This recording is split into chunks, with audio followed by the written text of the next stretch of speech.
Oke. Assalamualaikum warahmatullahi wabarakatuh. Innal hamdalillah nahmaduhu wa nasta'inuhu wa nastaghfiruh wa na'udzu billahi min shururi anfusina wa min sayyiati a'malina. May yahdihillahu fala mudilla lahu wa may yudlil fala hadiya lahu. Asyhadu an la ilaha illallah wahdahu la syarika lahu wa asyhadu anna Muhammadan abduhu wa rasuluhu alladzi la nabiyya ba'da. Amma ba'd. Puji syukur pada Allah Subhanahu wa taala pada malam yang berbahagia ini. Allah Subhanahu wa taala masih memberikan kepada kita kesehatan, kesempatan, kemudian juga keistiqomahan sehingga bisa berkumpul lagi di ruang Zoom atau di kajian siang malam bersama guru kita Ustaz Arif Nasib. Alhamdulillah, salawat juga kita haturkan kepada baginda Nabi Muhammad SAW. Mudah-mudahan apa yang beliau perjuangkan bisa menjadi petunjuk bagi kita, kemudian kita berkomitmen untuk mengembalikannya seperti yang dahulu, yang hari ini ternyata ditinggalkan oleh umat manusia. Kembali kami sapa kepada seluruh jamaah Bapak Ibu, alhamdulillah yang telah bergabung, kembali kita menunggu yang lain. Guru kita juga sudah bergabung. Dan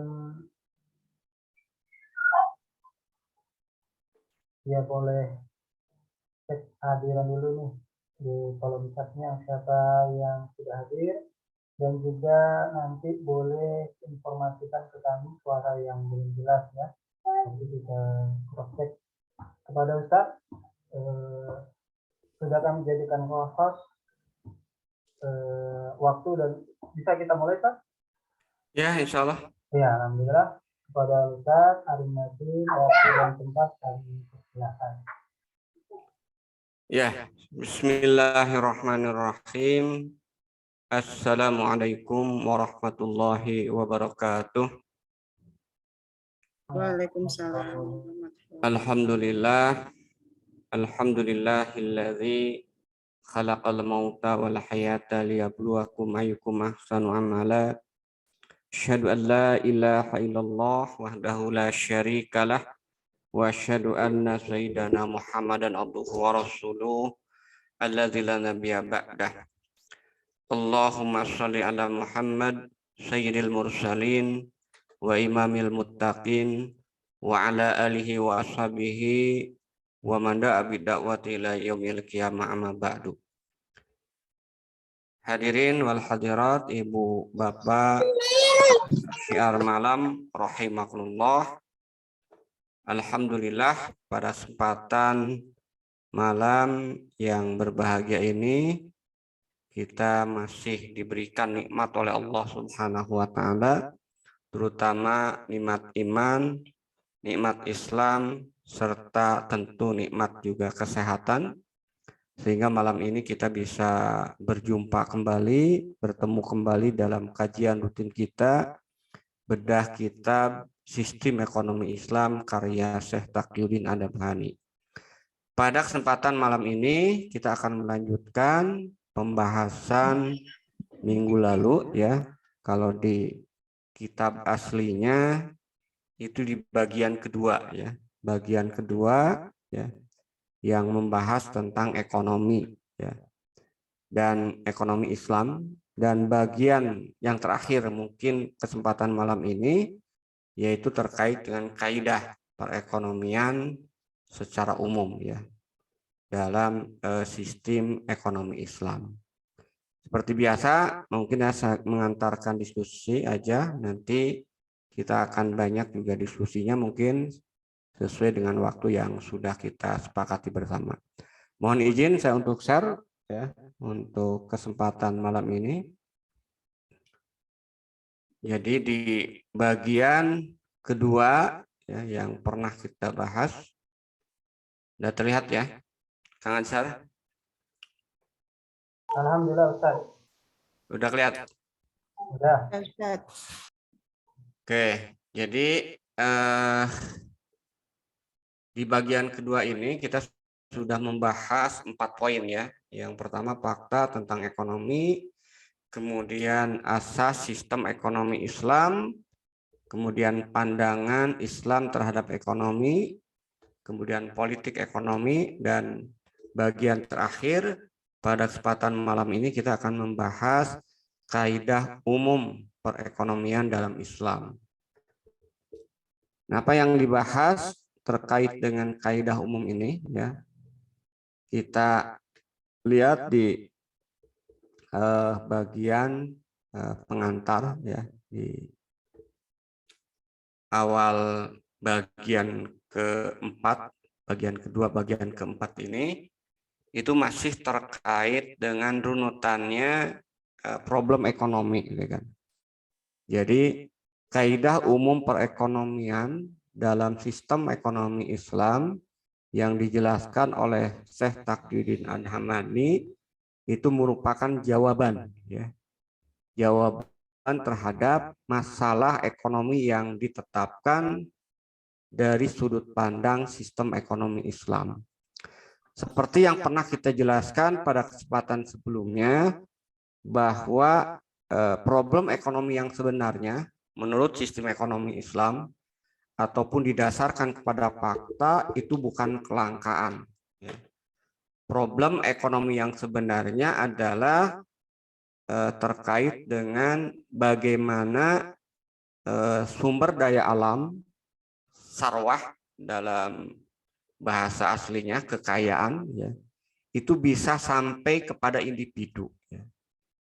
Kenapa? Karena faktanya kalau kita lihat sumber daya alam, sumber daya ekonomi, barang dan jasa itu cukup tersedia. Cukup tersedia untuk memenuhi kebutuhan manusia. Sementara pada saat yang sama, kebutuhan manusia itu sebenarnya terbatas. Bukan tidak terbatas. Ya. Kebutuhan manusia yang wajib untuk dipenuhi itu adalah kebutuhan pokok. Sehingga ketika dua hal ini, ya kan, dari satu sisi bahwa ini ya sumber daya alam cukup tersedia, kebutuhan individu atau kebutuhan manusia itu terbatas, ya, maka problem ekonomi itu bukan masalah di tidak adanya sumber daya alam, tapi problem ekonomi itu adalah bagaimana kekayaan yang Allah ciptakan itu bisa sampai kepada individu. Nah, karena itu problem ekonomi yang sebenarnya itu adalah terkait dengan masalah distribusi. Nah, dari sinilah kemudian kita melihat karena problem ekonomi pada dasarnya adalah distribusi, yaitu sampainya barang dan jasa kepada setiap individu. Atau dengan kata lain, problem ekonomi itu adalah bagaimana manusia bisa memanfaatkan kekayaan alam, resources, atau sarwah dalam bahasa Arab, itu yang telah Allah ciptakan. Nah, ketika berbicara terkait dengan bagaimana ini ya, bagaimana manusia bisa memanfaatkan kekayaan alam ini, sarwah ini, itu pembahasannya itu hanya terkait dengan 3 hal. Jadi yang pertama terkait dengan bagaimana cara memperoleh sarwah atau kekayaan itu. Kemudian yang kedua, bagaimana mengolah kekayaan yang sudah didapatkan, yang sudah diperoleh. Karena ketika sudah didapatkan, sudah dimiliki, itu juga belum tentu bisa dimanfaatkan kalau tidak dieksplorasi, diolah, atau kemudian juga dikelola. Nah, yang ketiga kaitannya dengan distribusi. Bagaimana mendistribusikannya agar sumber daya alam, resource itu bukan hanya dinikmati oleh sekelompok orang, tapi juga dinikmati oleh seluruh umat manusia yang ada di satu wilayah atau daerah tertentu. Inilah solusi ya terkait dengan problem ekonomi, yaitu distribusi yaitu bagaimana manusia bisa memanfaatkan kekayaan. Nah, 3 dasar ini, ya, 3 cara atau 3 solusi, ya, yang jadikan wasilah sarana, ya, untuk bisa manusia memanfaatkan kekayaan yang ada, itulah sebenarnya menjadi landasan atau qawaid ekonomi, qawaidul iqtisadiyah ammah, ya, dalam sistem ekonomi Islam. Dengan kata lain, pembahasan sistem ekonomi Islam itu hanya membahas ruang lingkup 3 perkara ini. Ya. Yang pertama, ya, perkara yang berhubungan dengan milkiyah, kepemilikan. Ya. Jadi qawaidul iqtisadiyah ammah, ya, kaidah umum perekonomian, ya, itu merupakan asas sistem ekonomi Islam, sering juga disebutkan seperti itu, yaitu 3 hal ini, ya. Yang pertama adalah bagaimana terkait dengan kepemilikan, kemudian juga yang kedua tasarruf, ya, bil milkiyah, bagaimana pengelolaan terhadap kepemilikan, dan yang ketiga itu terkait dengan tauzi'us sarwah bainan nas, bagaimana distribusi, ya, kekayaan sumber daya ekonomi di tengah-tengah kehidupan umat manusia. Inilah kaidah amah, inilah kaidah dasar perekonomian dalam sistem manapun sebenarnya. Ya, sekali lagi dalam sistem ekonomi, ya, bukan ilmu ekonomi. Nah, karena itu yang membedakan antara sistem ekonomi yang satu dengan sistem ekonomi yang lain adalah bagaimana pandangan sistem tersebut terkait dengan 3 hal ini. Maka muncullah seperti yang pernah kita bahas pada kesempatan sebelumnya, itu kan, ada sistem ekonomi kapitalis, ada sistem ekonomi sosialis, dan ada sistem ekonomi Islam. Baik, kita masuk yang poin yang pertama, ya. Mungkin pada kesempatan malam ini kita rinci, ya, walaupun secara global, ya, terkait dengan 3 hal tersebut. Karena nanti masing-masing akan dirinci, ya, di buku ini secara detail terkait dengan kepemilikan, terkait dengan tasarruf, ya, kepemilikan. Nanti yang banyak dibahas itu adalah terkait dengan kepemilikan dan tasarruf kepemilikan. Karena kedepannya atau bab berikutnya sebenarnya lebih dominannya itu pembahasan yang terkait dengan fikih, ya, fikih iqtisadiyah, ya. Baik, kita lihat yang poin yang pertama, bagaimana Islam mengatur terkait dengan kepemilikan. Nah, kalau kita bicara tentang kepemilikan, ya, dalam sistem ekonomi Islam atau dalam pandangan ekonomi Islam, harta itu hakikatnya milik Allah Subhanahu wa taala. Jadi sebenarnya kalau orang yang beriman itu kalau ada bahasa Sunda, ya, atau bahasa India, itu tidak selayaknya meregehese, gitu kan. Ini ada mungkin orang Sunda tahu, ya. Jadi orang kalau sadar bahwa harta itu hakikatnya milik Allah, itu enggak akan pernah muncul sikap dalam bahasa Sunda, bahasa India itu meregehese. Apa Kang Ansar senyum-senyum aja ngerti meregehese, Kang? Meregehese itu sulit memberi, pelit, ya kan. Itu enggak akan, ya kan. Ya, bahasa Sunda, mere itu memberi, hese itu sulit. Maka merek hese. Kenapa? Karena pada hakikatnya harta yang kita miliki, kekayaan yang kita miliki itu milik Allah, gitu kan. Sehingga di dalam ayat ini Allah berfirman, "A'udzubillahi minasyaitonirrajim, wa atuhum mimmalillahi allazi atakum." Ya. Jadi ayat ini secara tegas kalau kita lihat menyebutkan bahwa wa atuhum, ya, mimalillah allazi atakum, berikanlah kepada mereka harta milik Allah. Malillah, harta itu milik Allah, itu dasarnya, itu kan. Jadi dalam Islam harta yang ada di dunia ini termasuk kita sebenarnya bukan hanya harta, nyawa kita juga sebenarnya milik Allah Subhanahu wa taala, gitu kan. Karena itu juga kita tidak boleh takut. Ketika kita berjuang, ketika kemudian menyampaikan kebenaran, takut mati, takut itu berarti kita ketika kita takut mati, ya tadi ada akidah kita yang belum pas, gitu kan. Seolah-olah Nyawa itu milik kita, nyawa itu milik Allah, gitu kan. Terserah Allah, itu kan, yang kapan mengambil. Kita keras dalam dakwah, bukan keras dalam artian kasar ya, artinya tegas dalam menyampaikan kebenaran, tidak akan mempercepat kematian. Sebaliknya juga, ketika kita lembek, lebih mengalah, tidak mau kemudian protes terhadap kebijakan-kebijakan zalim yang dilakukan penguasa, juga tidak akan pernah menambah umur kita, gitu kan. Kenapa? Karena tadi, jangankan harta, nyawa kita itu sebenarnya milik Allah Subhanahu wa taala. Nah, cuman dalam sistem ekonomi Islam, ya, pandangan terkait dengan kekayaan ini, harta ini, Allah Subhanahu wa taala melimpahkan kekayaan tersebut kepada manusia untuk dikelola, sekaligus memberikan hak kepemilikan. Inilah yang disebut dengan istikhlaf. Jadi hak Allah tadi, milik Allah tadi, itu kemudian diistikhlafkan, diserahkan, diizinkan, itu dimiliki oleh manusia. Karena itu nanti kalau kita bicara terkait dengan apa istilahnya itu, kepemilikan, itu izin dari Allah. Nah, karena itu di dalam ayat Al-Quran Allah berfirman dengan tegas, di sini disebutkan bahwa Allah melimpahkan, Allah memberikan kekayaan itu kepada manusia untuk dikelola. Misalnya di dalam salah satu ayat Al-Quran Allah berfirman, wa anfiqu mimma ja'alakum mustakhlifina fihi. Nafkahkanlah, belanjakanlah harta apa saja yang Allah telah kuasakan kepemilikannya. Nah, ini ada kata-kata, ini istikhlaf dari sini kata-katanya. Mustakhlafina.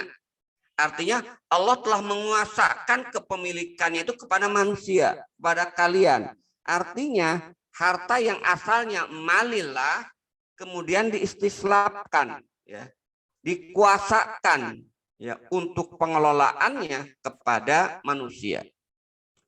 Nah, begitu juga dalam ayat yang lainnya Allah berfirman, wa yumdidkum bi amwalin wa banin.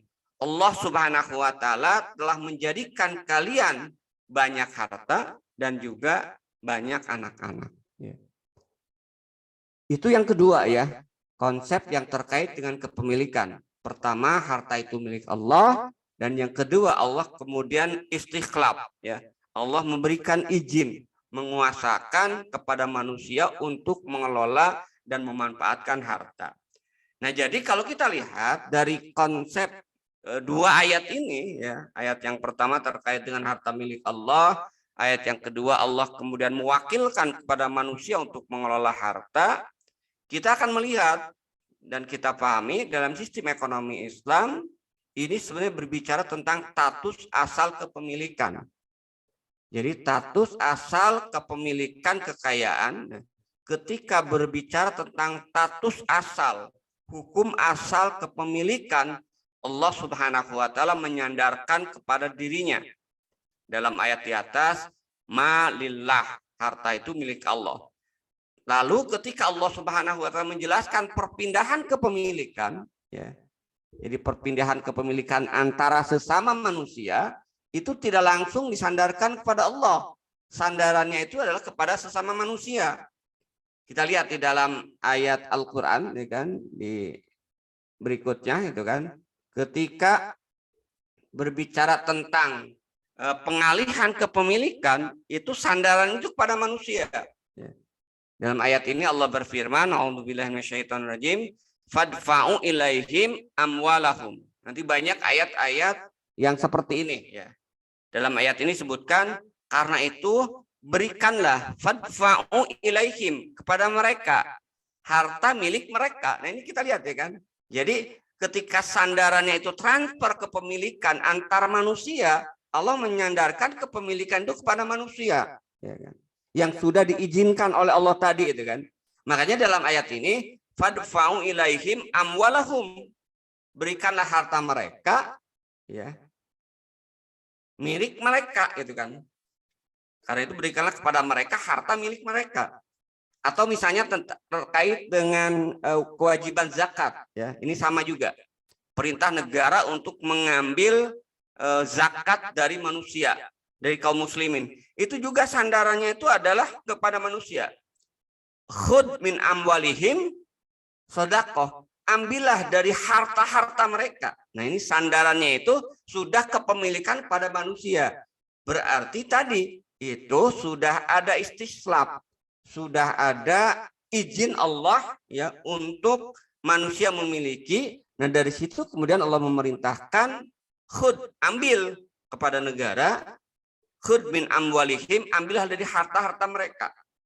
Jadi tidak disebutkan dengan khud min amwalillah, tidak disebutkan dalam ayat itu ambillah harta-harta milik Allah, enggak gitu kan. Tapi ketika transfer kepemilikan antar manusia, Allah kemudian mensandarkannya itu kepada pemilikan itu kepada manusia karena sudah istikhlaf tadi. Nah, itu saya kira konsep-konsep dasar yang terkait dengan kepemilikan ya. Nah, karena itu kalau kita lihat di buku tersebut nanti juga akan dibahas ya pada definisi berikutnya. Maka Syekh Taqiyuddin mendefinisikan yang disebut dengan kepemilikan itu adalah izin pembuat syariat, yaitu Allah, asy-syar'i, ya, untuk memanfaatkan zat dan jasa tertentu yang menyebabkan pemiliknya, dalam hal ini manusia, itu berhak untuk mendapatkan kegunaan atau utility serta mendapatkan kompensasi darinya. Jadi dari definisi ini kita bisa melihat kepemilikan itu memiliki dua dimensi. Ya. Yang pertama dimensi pemanfaatan. Ya. Jadi dari definisi izin membuat syariat yaitu Allah untuk memanfaatkan barang dan jasa. Jadi yang pertama, keliru, harusnya dari sini dulu. Yang pertama izin, ya, izin kepemilikan. Nah, bagaimana kemudian Allah mengizinkan kepada seseorang atau kepada manusia untuk memiliki harta? Ini pembahasan terkait dengan sebab syariah untuk kepemilikan. Sehingga nanti akan dibahas secara rinci apa yang disebut dengan asbabut tamaluk. Ini dimensi pertama dari kepemilikan, yaitu izin. Izin dari Allah Subhanahu wa Ta'ala. Maka kalau seseorang memiliki harta yang sebabnya itu adalah syariah, maka sah, legal, harta itu kemudian milik dia. Tapi kalau seseorang mendapatkan harta tapi sebabnya itu tidak syar'i, ya, misalnya dengan riba, misalnya dengan judi, ya, misalnya dengan menipu, maka harta tersebut bukan milik dia, gitu kan. Nah, itu yang pertama ya, aspek dimensi kepemilikan ya, itu adalah izin. Nah, dimensi yang kedua, kepemilikan itu adalah karena kita sudah legal secara syar'i, maka kita diizinkan untuk memanfaatkan secara syar'i. Nah, ini juga terkait dengan hukum syara juga, itu kan. Jadi pemanfaatan ini bagaimana kondisi ya tertentu yang dibolehkan oleh syara untuk mengelola kepemilikan ini. Jadi kalau saya teringat dengan hadis Rasulullah, itu kan, terkait dengan pertanyaan di padang mahsyar terkait dengan harta itu dua, kan. Yang pertama, dari mana engkau dapatkan harta tersebut? Ini terkait dengan asbabut tamaluknya. Dan yang kedua, kemana engkau manfaatkan atau belanjakan harta itu? Ini terkait kondisi yang kedua. Semuanya nanti akan diminta pertanggungjawaban di yaumil akhir nanti. Nah, itu konsep terkait dengan kepemilikan, kan. Nah, di situ kemudian dijelaskan secara singkat juga terkait dengan jenis-jenis kepemilikan. Intinya kepemilikan itu ada 3, gitu kan. Kalau kita lihat ini definisi singkatnya, gitu kan. Yang pertama ada milik individu, nanti kita akan tunjukkan dalil dari masing-masing, gitu kan. Jadi apa kepemilikan individu? Jelas tadi dari definisi milkiyah, izin dari hukum syara ya, untuk barang dan jasa sehingga individu berhak memanfaatkan dan mendapatkan kompensasi dari harta tersebut. Kemudian kalau milik umum itu adalah izin pembuat syariat dalam hal ini Allah kepada kelompok, kepada komunitas. Artinya kepemilikannya secara bersama-sama untuk dimanfaatkan secara bersama-sama. Dan yang ketiga itu harta milik negara, harta yang sebenarnya merupakan hak kaum muslimin sedangkan pengelolaannya menjadi wewenang khalifah. Jadi beda ya, kalau harta milik umum dengan harta milik negara itu beda dari sudut pandang sumbernya dan dari sudut pandang juga nanti pengelolaan dan pemanfaatannya. Baik, kita lihat yang pertama ya, secara singkat dijelaskan di kitab ini, bagian bab ini terkait dengan kepemilikan individu ya. Dalil-dalil tentang bukti bahwa ada kepemilikan individu, ya kan. Salah satu dalil yang menarik di kitab itu, ini jarang ya. Jadi jarang orang memahami. Makanya contohnya oleh Syekh Taqiyuddin itu mungkin ya, ini untuk membuka wawasan kita, gitu kan, bahwa salah satu bukti kepemilikan, salah satu asbabut tamaluk sehingga menjadi milik individu, sehingga dalil ada milik individu, itu adalah menghidupkan tanah mati. Dalam hadis yang diriwayatkan oleh Imam Abu Daud, Imam Nasai, dan Imam Tirmidzi, Rasulullah SAW bersabda, "Man ahyan ardon mayitatan fahiyalahu." Barang siapa menghidupkan tanah mati, lahan mati yang tidak bertuan atau juga yang 3 tahun berturut-turut tidak dikelola, maka kata Rasulullah, fahiyalahu, maka tanah tersebut menjadi miliknya. Nah, ini menjadi dalil dua sebenarnya di sini implikasi hadis ini. Yang pertama, dalil tentang adanya kepemilikan individu, ya. Yang kedua, menghidupkan tanah mati menjadi asbabut tamaluk, sebab seseorang memiliki tanah. Ya. Jadi kalau ada tanah nganggur, tanah pertanian, 3 tahun nih sudah dibiarkan, tidak dikelola, nganggur, ya kan? Tidak ada tanaman yang memang di situ tanda-tanda memang ditanam, ya kan? Karena beda nanti kan, ada rumput misalnya yang tumbuh sendiri, ada juga misalnya nanti pohon, 1, 2, 3 pohon misalnya dibiarkan di situ, tapi ditanam. Nah, berarti itu bukan tanah mati karena ada tanda penanaman. Misalnya ditanam mangga, durian, rambutan, misalnya di saya di Subang ini sedang musim rambutan ya kan.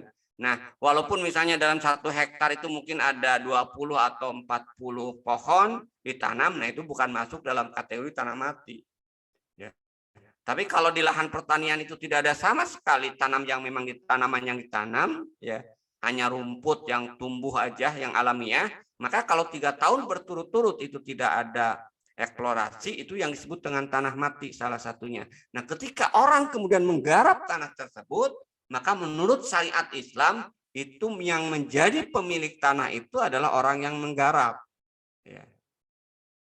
Itu yang pertama dalil yang terkait dengan adanya kepemilikan umum, kan. Jadi di sini sebutkan tadi menghidupkan tanah mati merupakan salah satu sebab individu bisa memiliki tanah, dan izin syarat tersebut itu sama dengan sebab kepemilikan. Nah, nanti secara detail ya nanti kita bahas pada kesempatan lain, yang ini sebutkan aja ya beberapa. Jadi asbabut tamaluk itu apa sih maknanya? Asbabut tamaluk itu cara memperoleh harta yang sebelumnya belum menjadi hak kita, hak seseorang, ya, atau memperoleh harta yang belum dimiliki sebelumnya. Nah, apabila sebab syar'i itu kemudian terwujud, ya, maka kepemilikan harta legal sah. Sebaliknya jika tidak ada, berarti kepemilikan terhadap harta tersebut tidak sah. Contoh apa? Harta hasil mencuri, ya. Maka walaupun ada di tangan dia, ya, maka itu bukan milik dia. Walaupun dia kuasai, tetap bukan miliknya. Harta hasil riba juga sama. Walaupun dia menguasai, itu tetap bukan miliknya. Ya. Nah, dibahas secara singkat ada 5 asbabut tamaluk yang terkait dengan sebab-sebab kepemilikan individu. Ada bekerja, kemudian dapat waris, itu kan. Ada harta yang diperoleh tanpa kompensasi, ya. Ada juga pemberian negara, dan yang ketiga harta yang didapatkan untuk kebutuhan menyambung hidup. Nah, ini yang menarik dalam Islam, gitu kan. Di dalam Islam ini yang nanti bahasan fikihnya yang disebut dengan darurat.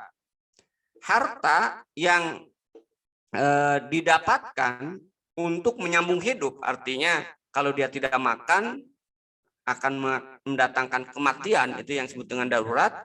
Maka pada saat itu dia menjadi legal mendapatkan harta dengan cara yang mungkin dalam kondisi normal haram. Contoh ya, haram itu kan ada dua. Ada haram li zatihi, ada haram li ghairihi. Li ghairi itu berarti afal, hasil perbuatannya. Haram li zatihi karena zatnya. Misalnya bangkai. Bangkai itu haram ya. Tapi dalam kondisi ya kan, karena haram ya ini nggak bisa dimanfaatkan. Tapi dalam kondisi khusus maka itu menjadi boleh. Ya. Kemudian juga mencuri ya. Mencuri haram. Tapi mengambil untuk mempertahankan hidup, kalau dia tidak makan mati dan tidak ada cara lain kecuali mengambil, karena orang sudah pada tadi meregehese semua misalnya, akhirnya orang miskin yang kelaparan itu terpaksa mengambil tanpa izin atau yang disebut dengan mencuri, maka menurut syariat boleh. Makanya inilah yang dilakukan oleh Umar bin Khattab ketika pada musim paceklik ada orang yang mencuri tidak dihukum. Justru yang dihukum itu orang kaya yang ada di sekitar itu. Kenapa? Karena dia tidak dianggap tidak peduli terhadap kondisi umat dan kondisi kaum muslimin atau tetangganya. Itu yang kepemilikan pertama. Yang kedua, dalam Islam itu ada yang disebut juga milik umum, gitu kan? Ya.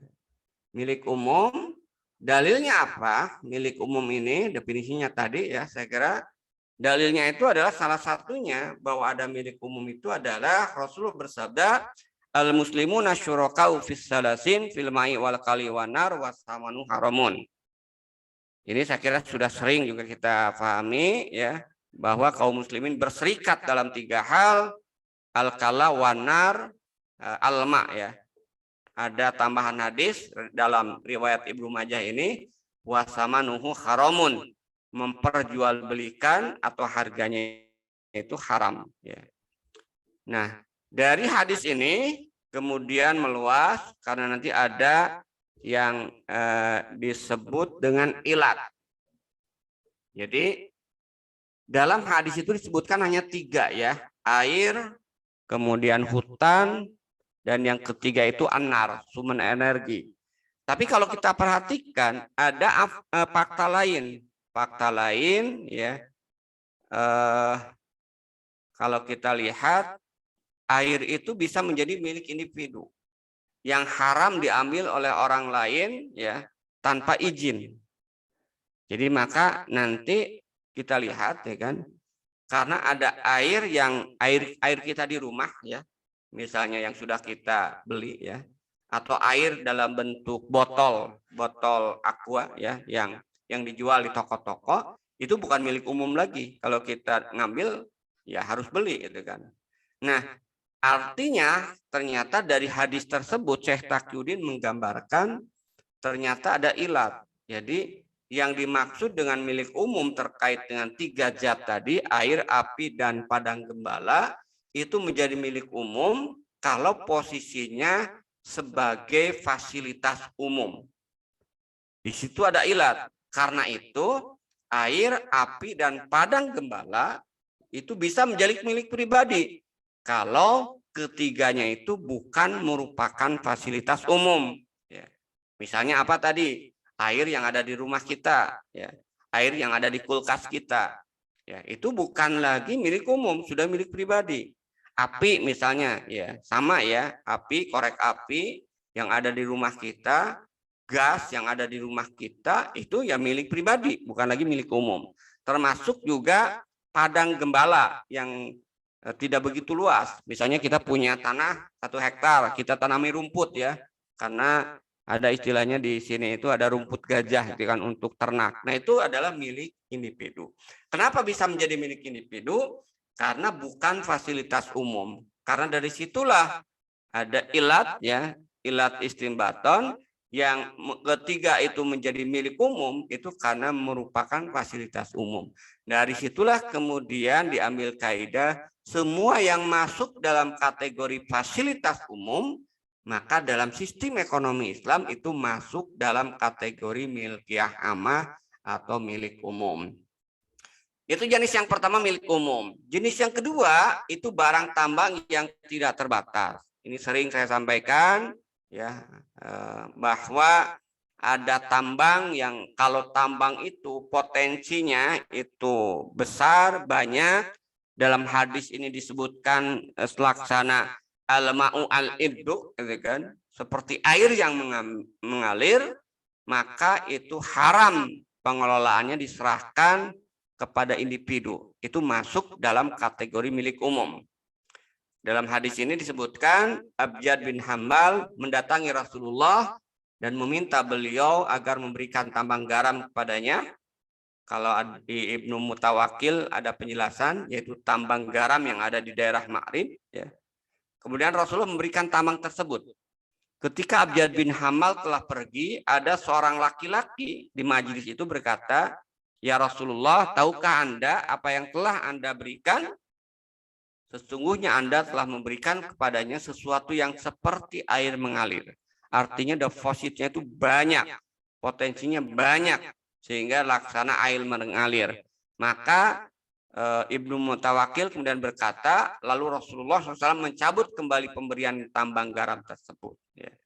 Ini menunjukkan bahwa Rasul tidak jadi. Ya. Padahal ada hadis lain yang menguatkan ada aktivitas yang haram mengambil pemberian itu yang sudah diberikan. Dalam hadis yang diriwayatkan Imam Bukhari, Muslim, Tirmizi, al-aidu fi hibbatihi kal kalbi ya'udu fi qai'ihi. Orang yang menarik kembali hibahnya itu sama dengan anjing yang menjilat kembali muntahannya. Karena itu haram gitu kan. Apalagi saya suka sedih ya kalau ada orang tua yang sudah mewakafkan tanah untuk masjid dan sebagainya, tapi ada ahli warisnya yang menggugat gitu kan. Nah, ini saya kira zalimnya luar biasa juga itu kan. Zalim kepada orang tua, kenapa? Ya karena ya sesuatu yang sudah diwakafkan itu nggak boleh lagi diambil gitu kan. Nah, ini dalam hadisnya disebutkan dengan orang yang menarik kembali hibahnya itu sama dengan anjing yang menjilat kembali muntahannya. Nah, Rasulullah tadi mengambil kembali tambang yang sudah diberikan kepada Abjad bin Hamal. Nah, ternyata ya seolah-olah kan kontradiksi hadis ini kan. Nah, disinilah kemudian kompromi kaidah ini. Ternyata yang diberikan oleh Rasulullah kepada Abjad bin Hamal itu adalah tadi tambang garam yang potensinya sangat luar biasa, sehingga haram diserahkan kepada individu.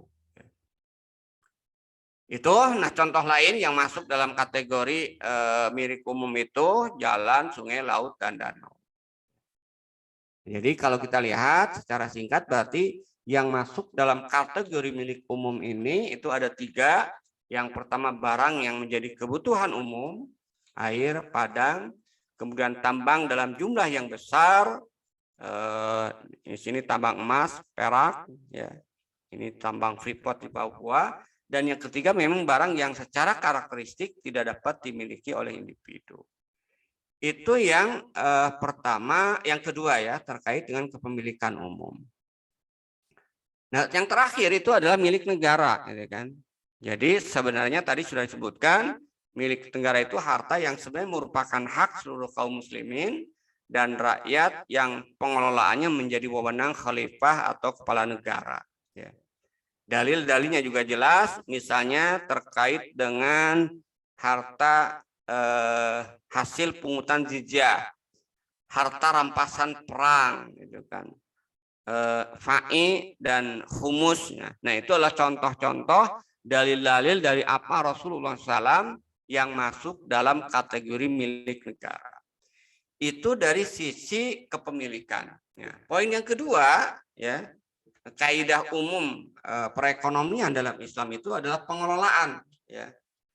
Pengelolaan juga saya kira sama dijelaskan oleh Syekh Taqiyuddin, itu memiliki definisi atau implikasi juga 2 ya. Definisinya pengelolaan itu adalah izin dari syariat syar'i yaitu Allah dalam mengelola hak kekayaan, ya mengelola kekayaan baik untuk dibelanjakan dalam bentuk nafkah atau untuk dikembangkan untuk meningkatkan jumlah kepemilikan. Nah, dari sini kita bisa melihat bahwa sama ya, pengelolaan kepemilikan juga memiliki 2 dimensi. Pertama, bagaimana harta tersebut dibelanjakan atau dinafkahkan, ya. Ini berhubungan dengan hukum syara, kaifiyah, cara. Ya. Yang kedua, mengembangkan. Bagaimana harta kita yang tadinya kita punya harta 50 juta bisa berkembang sampai 1 miliar, ya. Itu juga berbicara tentang kaifiat, berbicara tentang cara, dan ini juga diatur di dalamnya itu adalah ya tadi hukum syara. Nah, kalau kita lihat dari 3 kepemilikan itu masing-masing diatur bagaimana pengelolaannya, ya. Jadi kalau kita lihat yang pertama kepemilikan individu. Pemilikan individu, bagaimana cara mengelola kepemilikan individu dan bukti bahwa ada izin untuk mengelola kepemilikan individu, dalilnya itu kita bisa lihat dengan adanya hukum-hukum yang terkait dengan muamalah. Jadi bisa dijual, bisa diperjualbelikan, bisa sewa, bisa gadai, hukum syirkah, itu adalah bentuk-bentuk pengelolaan kepemilikan. Kemudian bagaimana pengelolaan kepemilikan negara, cara dan mekanismenya, pengelolaan kepemilikan negara, cara dan mekanismenya kita bisa lihat dari hukum-hukum yang terkait dengan pengelolaan baitul mal dan juga sama muamalah itu ya. Karena negara juga boleh memperjualbelikan milik negara ya. Jadi nanti beda dengan milik umum ya. Karena milik umum tidak boleh kemudian diserahkan kepada individu tertentu. Tapi kalau milik negara boleh dijual ya. Jadi kalau sekarang heboh misalnya kemarin kita diskusi di teman-teman Medan juga ya kan, ketika bicara tentang bandara ya kan. Bandara itu tidak boleh kemudian dijual karena milik umum, bukan milik negara gitu kan.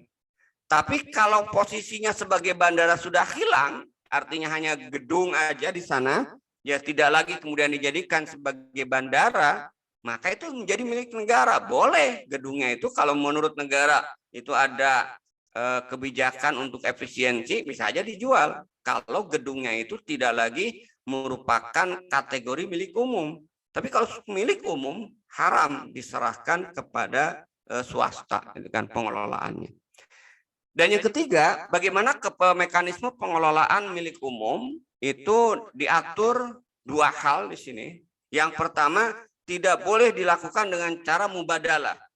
Bahasa sekarang itu tukar guling, ruslah, itu nggak boleh. Negara misalnya ada punya milik umum, kemudian ditukar guling, itu nggak boleh. Kenapa? Karena esensinya karena milik umum, ya pemiliknya adalah masyarakat. Kalau mau kemudian dialihkan, maka harus diizinkan oleh semua. Dan itu hal yang mustahil. Kaum muslimin yang 1 miliar lebih itu mengizinkan semua sepakat. Makanya nggak boleh milik umum itu kemudian ditukar guling atau diperjualbelikan. Dan juga tidak boleh diberikan secara khusus kepada individu tertentu. Artinya monopoli. Ini yang disebut dengan swastanisasi. Tidak diperbolehkan juga milik umum dikelola dengan cara swastanisasi. Tapi harus mutlak dikelola oleh negara sebagai wakil umat. Itu dari sisi prinsip pengelolaan kepemilikannya. Yang terakhir terkait dengan masalah distribusinya. Kalau kita lihat distribusi kekayaan ya sebagai pilar terakhir ya, secara singkat di bab ini dijelaskan oleh Syekh Taqiyuddin. Distribusi itu bisa dilakukan dengan 2 cara ya. Yang pertama melalui transaksi muamalah yang dibolehkan tadi ya, jual beli, sewa menyewa dan yang lainnya. Yang kedua melalui asbabut tamaluk ya, tadi sudah kita jelaskan, yaitu cara untuk memperoleh harta yang sebelumnya belum menjadi hak milik atau memperoleh harta yang belum dimiliki sebelumnya. Itu mekanisme distribusi. Nah, fakta di tengah-tengah masyarakat, mekanisme distribusi yang seperti ini tidak menutup kemungkinan adanya sumbatan, adanya istilahnya itu monopoli itu kan. Apa yang bisa menyebabkan terjadinya sumbatan sehingga harta kekayaan tidak terdistribusi dengan baik? Menurut Syekh Taqiyuddin dalam kitab itu disebutkan 2 juga faktornya, kan. Faktor yang pertama ada perbedaan kemampuan individu, baik secara fisik maupun secara pemikiran, keahlian.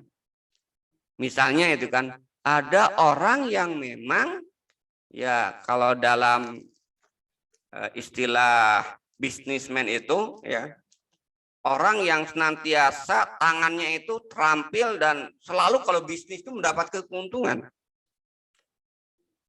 Kita ingat kisah Abdurrahman bin Auf gitu kan. Dia konglomerat, ketika meninggal, wah kekayaannya juga masih tersisa luar biasa, sangat banyak.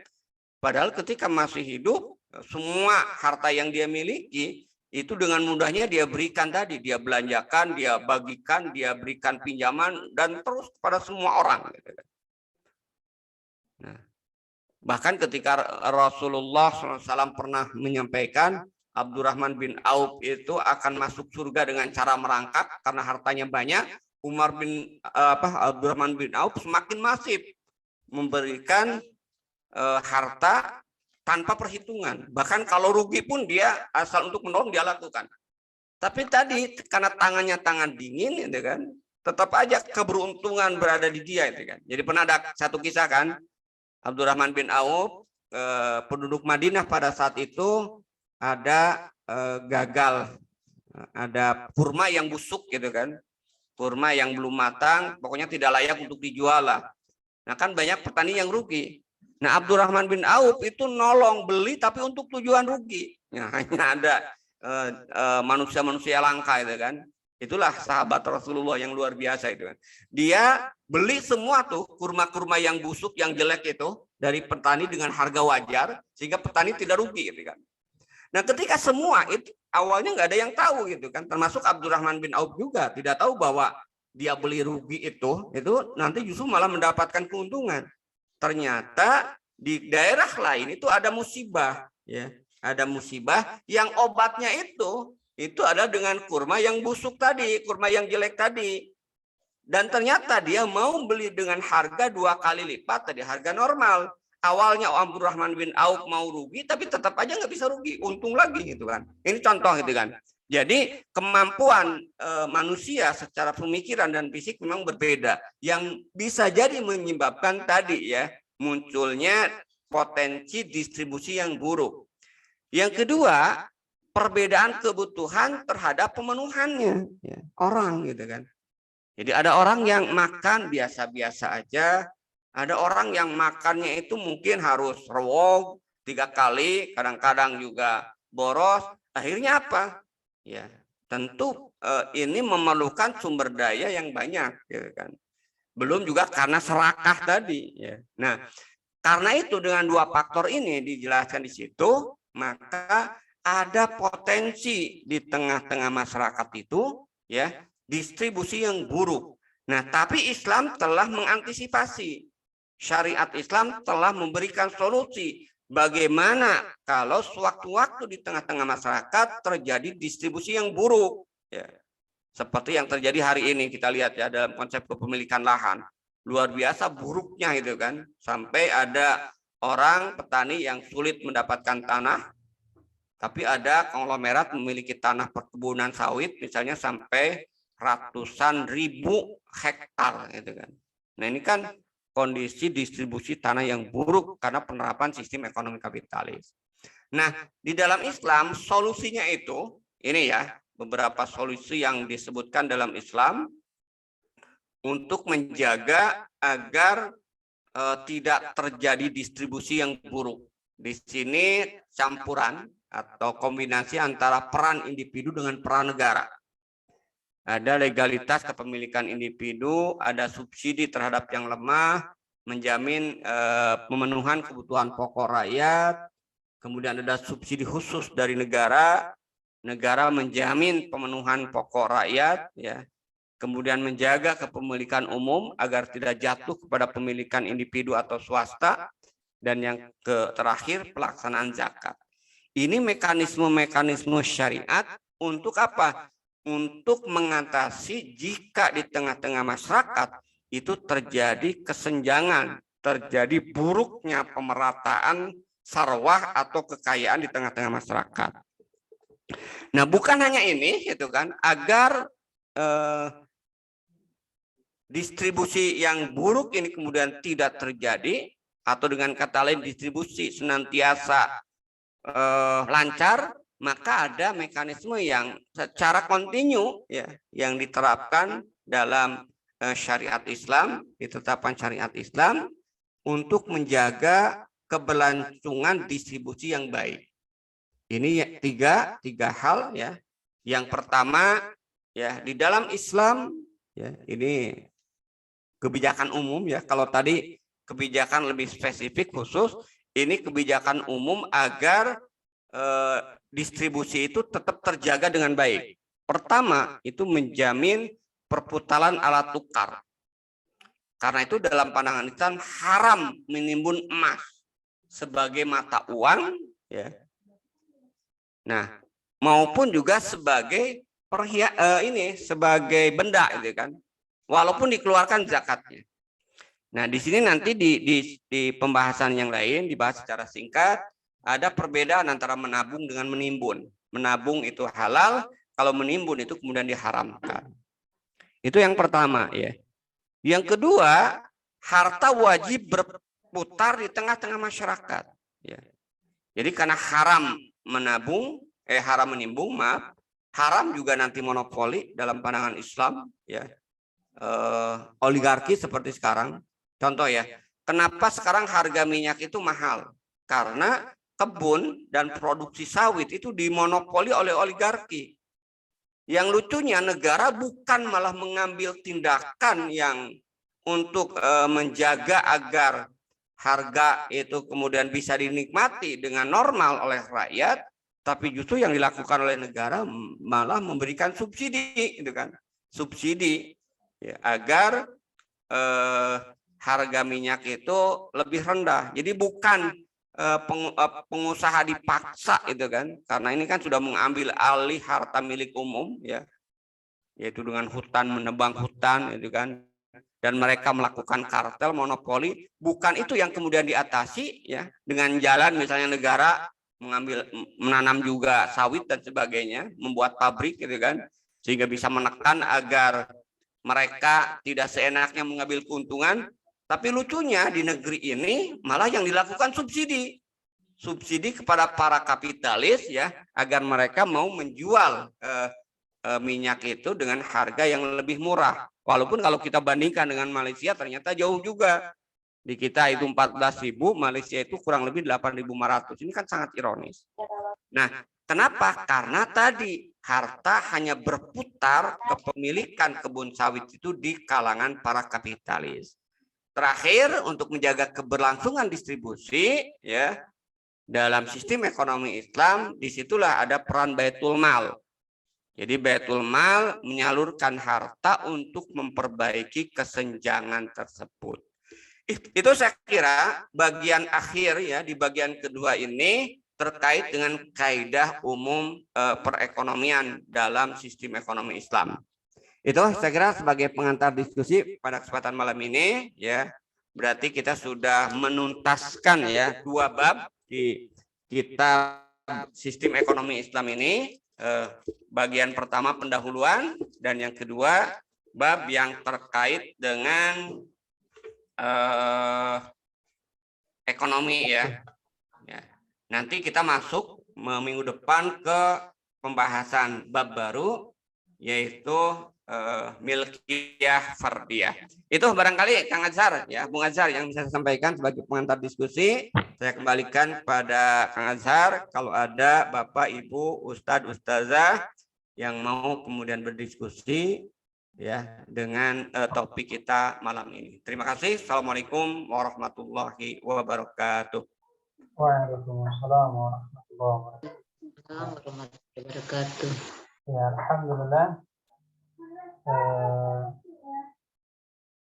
Terima kasih kepada Ustaz Ari telah menjelaskan bagian akhir ya tentang kaidah ekonomi dalam pandangan Islam, yang menjelaskan tentang 3 hal ya, tentang pengelolaan harta, kepemilikan, dan tentang pendistribusian harta. Ya, alhamdulillah, kami kira Bapak Ibu yang telah menyaksikan bisa menangkap apa yang tadi beliau jelaskan. Saya kira dengan pemaparan tadi cukup sederhana untuk bisa dipahami. Kita masuk pada sesi tanya jawab pada Bapak Ibu jamaah sekalian yang tadi mungkin masih ada yang terkendala untuk memahami. Kami persilakan bisa melalui kolom chat ini juga sudah masuk, ataupun nanti langsung raise hand, bisa langsung menanyakan ke staff atau guru kita. Oke, saya buka dulu ini kolom chatnya. Ada pertanyaan dari panjang pertanyaannya. Ya, Ibu Khairul Nisa. Assalamualaikum, izin Ustaz mau bertanya dua hal. Ya, ini Ibu Khairul Nisa. Masih bergabung Ibu Khairul Nisa ya. Yang pertama, apakah contoh yang tepat tentang sebab-sebab pemilikan? Yang ketiga, yaitu kebutuhan akan harta untuk menyambung hidup. Karena tadi kepemilikan itu ya. Yang kedua, pertanyaan beliau berkaitan dengan persoalan tanah. Ustaz, di mana Ustaz Izin telah mengharumkan penggunaan lahan khusus pertanian. Ya, ini kami tekankan khusus pertanian ya.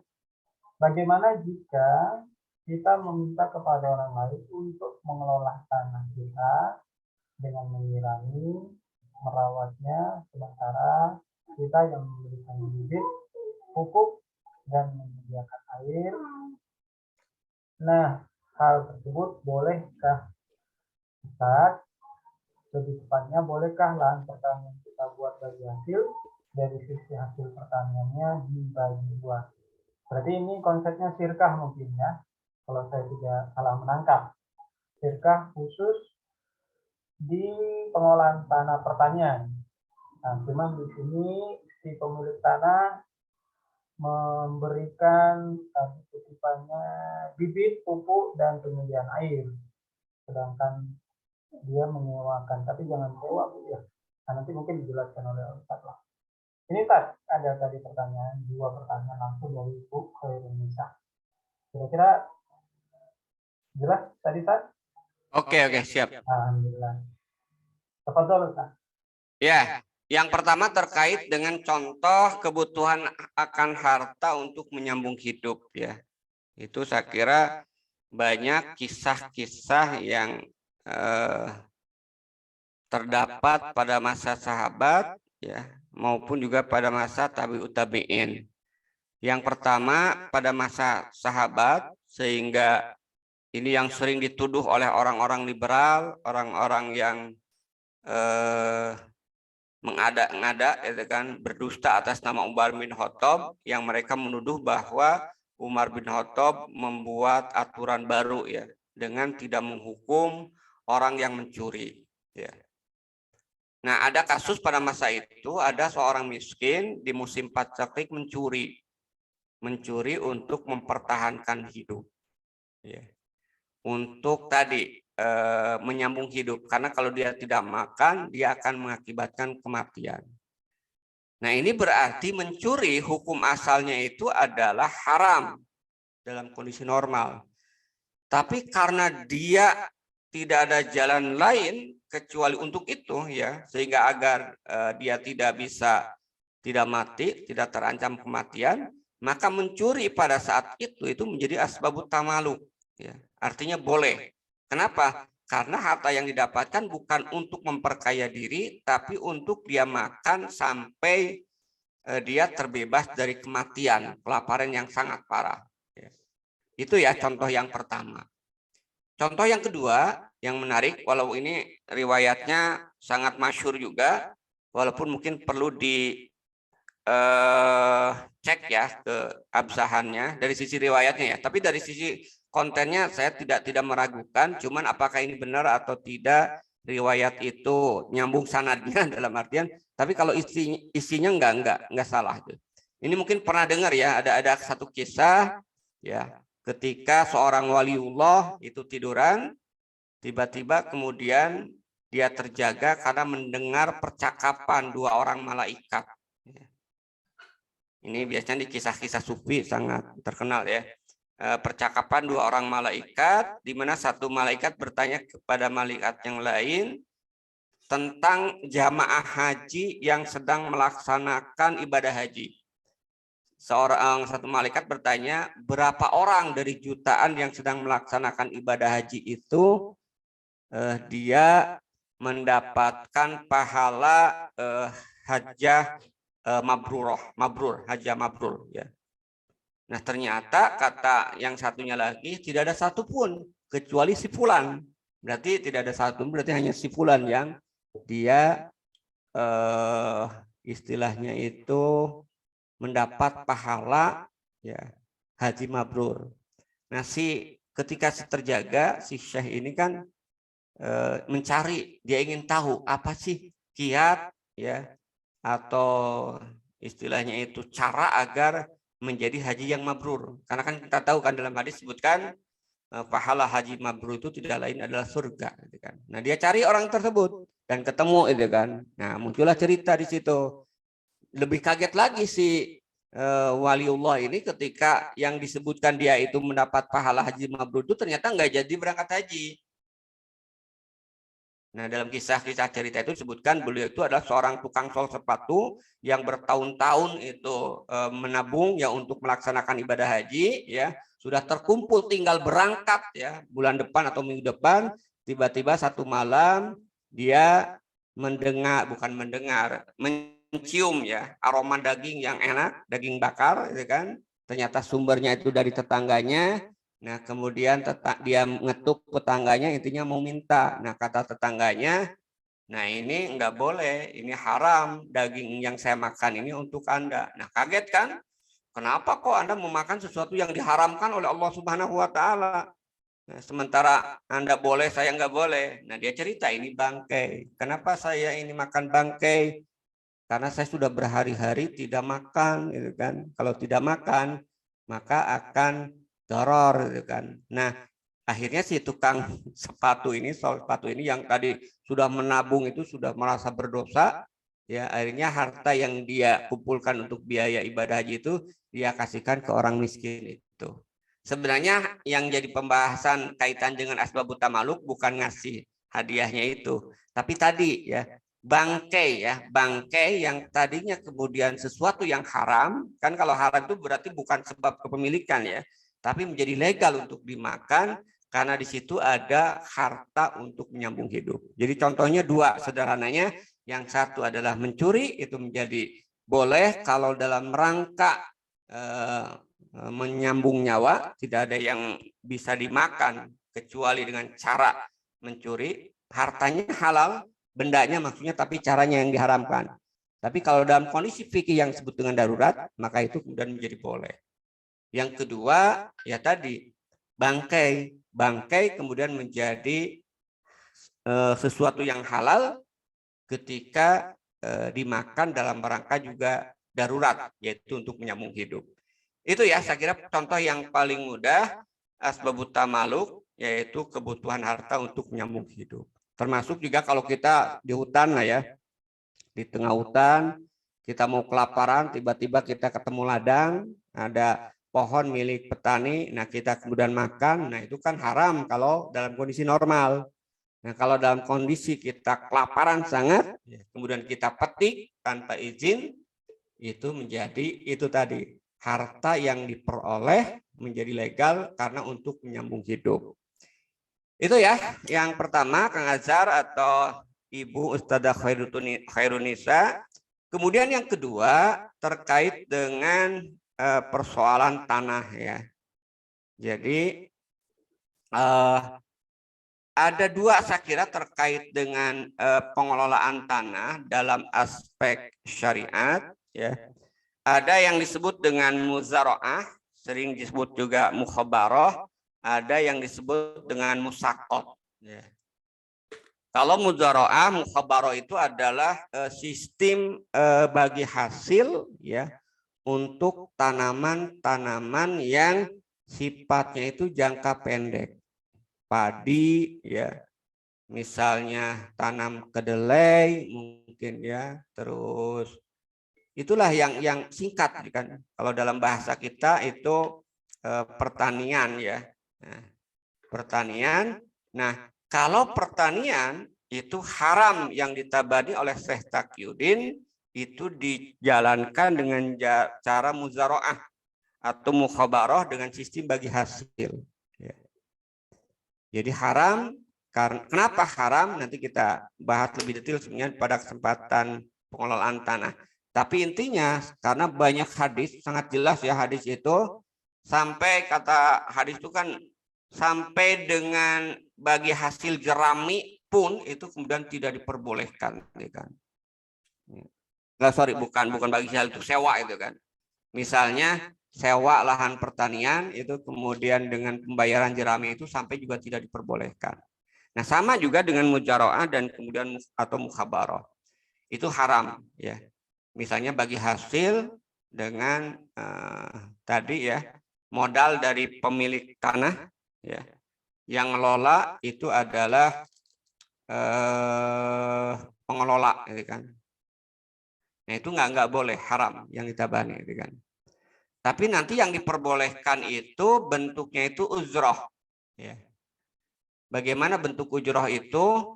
Semua dikelola oleh pengelola, pemilik lahan hanya membiayai. Membiayai semua kebutuhan, mulai tanam sampai panen. Nah, tapi dibayar tidak dari hasil panen.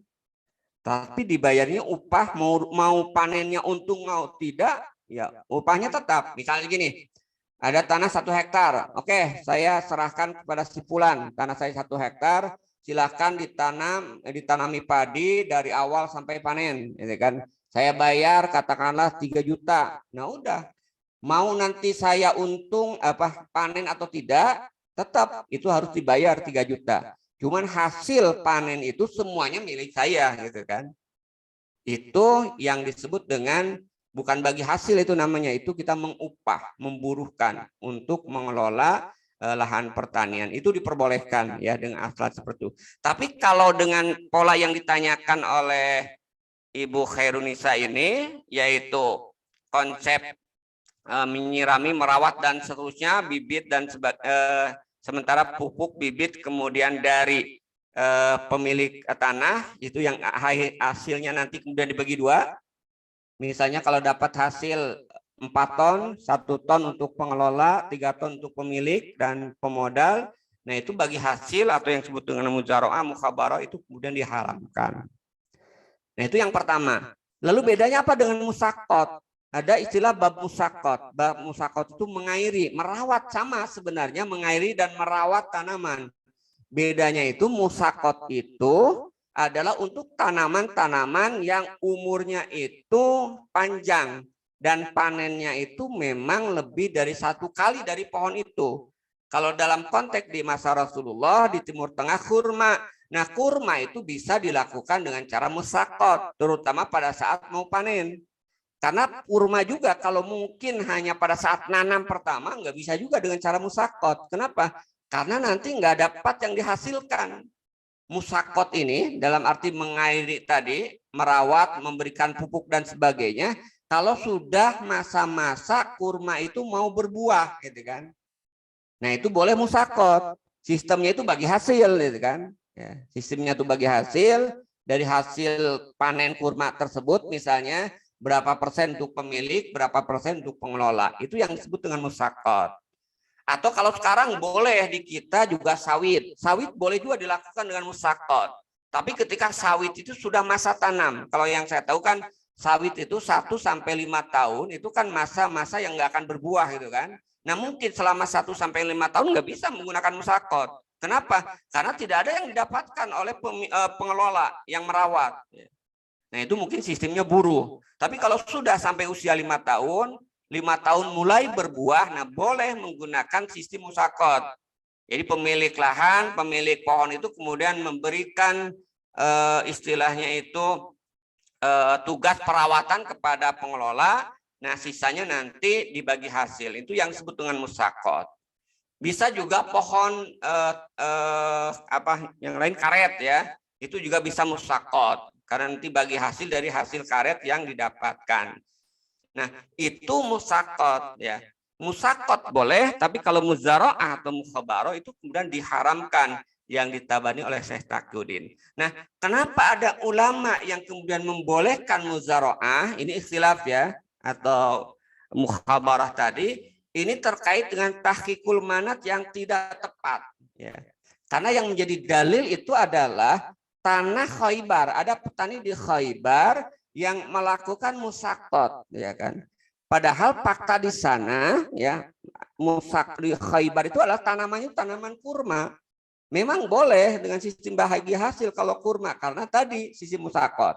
Nah, mungkin juga di sana ada disebutkan di situ ada selain kurma memang ada tanaman yang singkat ya.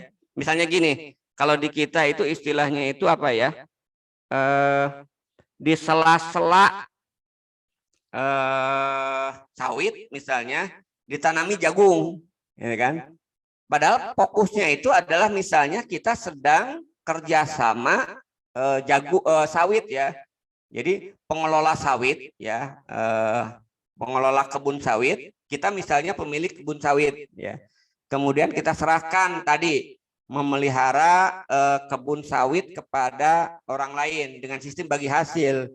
Nah, di tengah-tengah kebun sawit tersebut karena jaraknya jauh-jauh kan, misalnya ditanamlah jagung ya. Nah, jagung itu bisa mengikuti pola itu bagi hasil dengan sawit. Nah, itu fakta yang kalau saya pahami yang dijadikan dalil oleh para ulama yang membolehkan muzaraah. Karena yang terjadi di Khaybar itu tadi tanaman pokoknya kurma, cuman di sela-sela kurma itu ada tanaman-tanaman yang jangka pendek yang itu mengikuti pola kurma dengan bagi hasil. Jadi sebenarnya itu tidak bisa menjadi dalil tentang kebolehan muzaraah. Karena yang menjadi pokok dalam akad itu musakot itu adalah kurma. Sementara itu hanya yang bagian kecil lah daripada kosong gitu kan. Sambil menunggu kemudian kurma itu panen gitu kan. Maka mereka semacam, saya nggak tahu, lupa tanamannya apa ya. Saya analogikan semacam jagung lah ya. Yang 3 bulan kemudian bisa dipanen. Nah itu kemudian digunakan dengan sistem bagi hasil. Nah, jadi sebenarnya objek hadis yang dijadikan dalil oleh ulama yang membolehkan mujaraah itu tadi yang terjadi di Khaybar, faktanya sebenarnya yang menjadi objek akad musakotnya itu kurma, bukan pohon yang singkat, tanaman pertanian yang singkat. Itu ya barangkali ya yang bisa saya pahami dan saya jelaskan terkait dengan pertanyaan yang kedua ya. Dari Ustazah Khairunisa. Alhamdulillah. Nah, insya jadi ada 2 istilah baru yang kita dengar lagi ya, istilah musyaqqat dan mudharaah. Ya, kalau yang saya bilang tadi syirka, tapi di sini untuk pertanyaan ada musyaqqat dan mudharaah tadi Ustaz ya.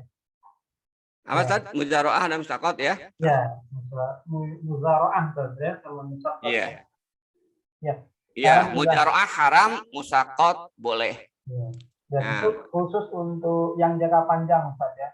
Nah, musakot itu khusus untuk jangka panjang. Yang memang pohonnya sudah ada kali ya. Pohonnya sudah ada, mau berbuah. Kalau tadi sawit, buah pasir berarti Ustaz ya. Nah, kalau sawit tadi sudah 5 tahunan lah. Nggak bisa juga sawit tahun pertama menanam itu nggak bisa juga dengan musakot ya. Kenapa? Karena tidak ada hasilnya gitu kan. Alhamdulillah. Ya, jadi terima kasih Ibu Khairunisa. Saya kira ini tadi cukup jelas dan mana ini Ibu masih bergabung Khairunisa? Masih Ustaz. Ya, alhamdulillah. Ya, jadi cukup jelas tadi, mudah-mudahan bisa ditangkap ya. Oke, ini ada pertanyaan, ada 4 pertanyaan lagi nih. Mudah-mudahan waktunya cukup. Kita sambung Ustaz ya, pertanyaan selanjutnya Ustaz ya. Ya, siap. Oke. Assalamualaikum Ustaz. Ini dari Bu Hotni ya, Ibu ya. Mohon maaf kalau nanti salah Bu Hotni. Berarti ini Ya, Ibu Ustaz. ya, Ibu Hotni Sinambela. Assalamualaikum Ustaz. Bagaimana membedakan antara menabung dan menimbun Ustaz? Setting dengan istiqar ya. Iya Ustaz, itu pertanyaan dari Ya, siap. Jadi memang bedanya itu tipis ya antara menabung dengan menimbun itu ya. Ini manat ya, manatul hukmi ya kan. Kalau Syekh Taqiyuddin di kitab Iqtisad nanti dibahas ketika terjadi pembahasan kanzul mal ya, penimbunan harta, apa bedanya dengan izhar dengan menabung?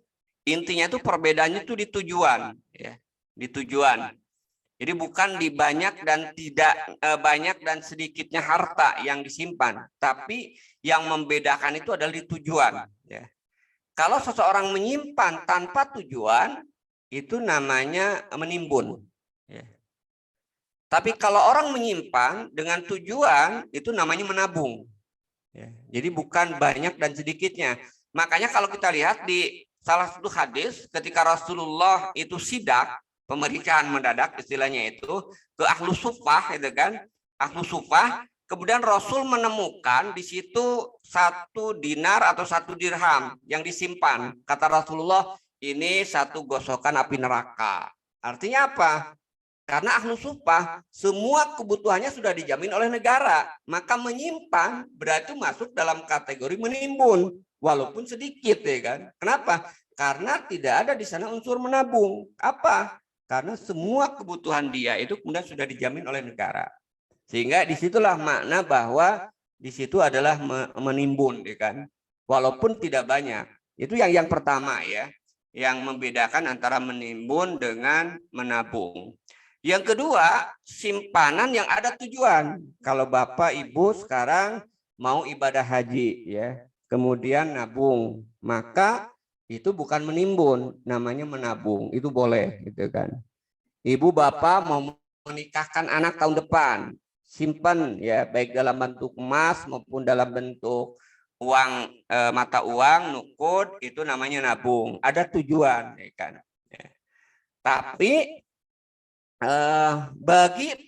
mungkin ini memang bagi kita tipis ya bedanya, karena kita kan tadi masih banyak kebutuhan, belum punya rumah, belum punya mobil, misalnya belum punya ini bisa menabung.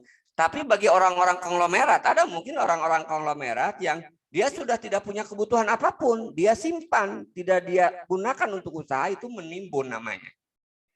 Misalnya konglomerat nyimpan uang, konglomerat kemudian nyimpan uang, sudah tidak kebutuhan lagi kan, dia tidak gerakan, maka itu masuk dalam kategori menimbun, bukan lagi menabung. Kenapa? Karena bagi mereka tidak ada kebutuhan lagi gitu kan. Itu ya yang inti, yang mendasar, yang membedakan antara menimbun dan menabung. Intinya itu perbedaannya itu di tujuan ya. Bukan di besar kecilnya yang kita simpan. Kalau kita menyimpan dengan ada tujuan itu namanya menabung, menyimpan tanpa tujuan itu namanya menimbun. Sehingga menjadikan harta itu dalam bahasa fikih idle, dalam bahasa ekonomi nganggur gitu kan. Itu ya barangkali. Alhamdulillah, jadi terletak di tujuannya ya, untuk kita bisa membedakan antara menabung dan menimbun tadi. Terkait dengan penjelasan Ustaz ya, Bu Hasni Sinambela, kami kira udah cukup jelas Bu ya. Ya Ustadz, tapi kadang khawatir juga ya Ustadz, maksudnya kalau misalnya untuk tujuan pendidikan anak gitu ya kan Ustadz. Cuman kadang di satu sisi khawatir juga ngarang nasib gitu ya. Kalau nggak nabung nanti anak nggak bisa sekolah misalnya, itu gimana Ustadz? Apakah ya betul. Tapi tetap kalau anak ibu ya itu masih ada yang belum sekolah, itu nyimpan itu nabung, tetap bisa kategori. Dan itu kan diperintahkan juga oleh Allah itu kan untuk berjaga-jaga dalam konteks itu ya, pendidikan ya. Cuman memang nanti yang berjaga-jaga yang tidak masuk dalam kategori syariat, ini menurut saya nanti kita bisa perdebatkan ya ini. Misalnya cadangan untuk kalau saya sakit. Nah, itu saya kira itu sesuatu yang mungkin ya itu tidak masuk dalam kategori menabung tujuan itu. Karena kalau sakit itu kan ya dalam sistem Islam lain, beda dengan pendidikan ya kan. Kalau pendidikan kan real ya kan, bahwa ibu punya tahun depan akan menyekolahkan anak, sementara biaya sekarang kan tidak di-cover oleh negara gitu kan. Tapi beda dengan sakit, saya agak ragu kalau untuk yang menyimpan jaga-jaga kalau sakit, sementara anak tidak ada itu kan, untuk sekolah maksudnya semua kebutuhan sudah ada, kemudian disimpan aja dalam waktu lama, yaitu bisa masuk dalam kategori menimbun. Kalau sudah tidak ada kebutuhan, rumah sudah ada, anak semua sudah nikah, anak semua sudah beres sekolahnya gitu kan, nyimpan uang, nah itu bisa aja masuk dalam kategori menimbun. Tapi kan Pak Ustadz, saya kan untuk jaga-jaga sakit. Nah, untuk jaga-jaga sakit saya belum menemukan nasnya itu kan, karena ya sakit itu kan sesuatu yang gambling itu kan. Tapi kalau menyekolahkan anak real, menikahkan anak tahun depan atau 2 tahun yang akan datang real. Tapi kalau sakit kan sesuatu yang ini kan, dan tidak dikenal dalam Islam itu menyimpan dalam konteks jaga-jaga gitu kan. Tapi harus real. Nah itu gitu kan. Nah, jadi di situ bedanya. Makanya saya bilang bedanya itu tipis lah gitu kan. Tipis antara menimbun dengan menabung itu di tujuan gitu kan. Kalau tujuannya jelas ya itu namanya menimbun ya. Makanya kalau khawatir, menurut saya menimbunnya itu jangan di sektor didiamkan, kan? Menabungnya itu dalam bentuk usaha syirkah. Nah itu sudah aman sama sekali. Kita tanamkan itu tidak masuk dalam kategori menabung juga, apalagi menimbun. Kalau kita misalnya ya, tahun depan nih saya akan menyekolahkan anak, nah, saya punya uang 15 juta daripada saya simpan, udahlah ada kerja sama sirkah. Nah itu tujuannya ya daripada saya simpan kan habis nih konsumsi, udahlah saya gunakan untuk kerjasama. Nah itu lebih aman sebenarnya itu kan. Itu ya barangkali Bu. Ya Ustaz. Atau ada solusi lain Ustaz, orang yang dia menabung tapi bukan dalam bentuk nukut atau uang, dia belikan perhiasan. Karena ada dalil mungkin bagi sebagian, nah sudah perhiasan itu kan ada zakatnya. Iya, lebih stabil. Nah boleh emas, cuman tadi, nah ini kaitannya dengan zakat aja nanti kaitannya itu kan.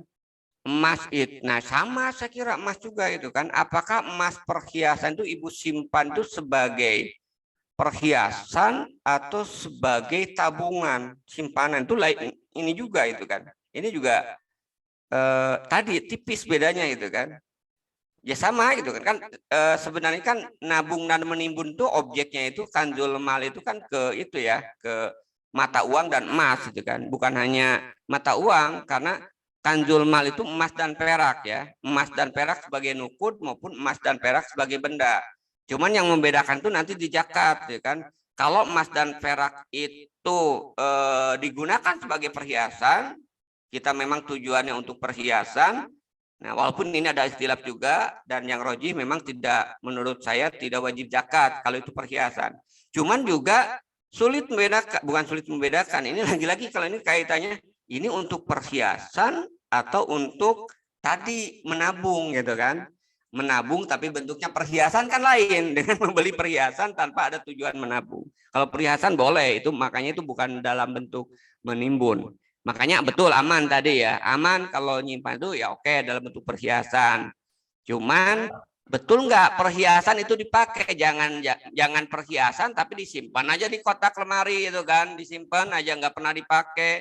Misalnya nyimpan perhiasan 1/2 kilo 500 gram, yang dipakainya itu cuma 100 gram. Nah yang 400 gram itu menurut bukan perhiasan itu, cuman simpanan aja dalam bentuk perhiasan. Karena yang namanya perhiasan itu harus dipakai, itu contoh gitu kan.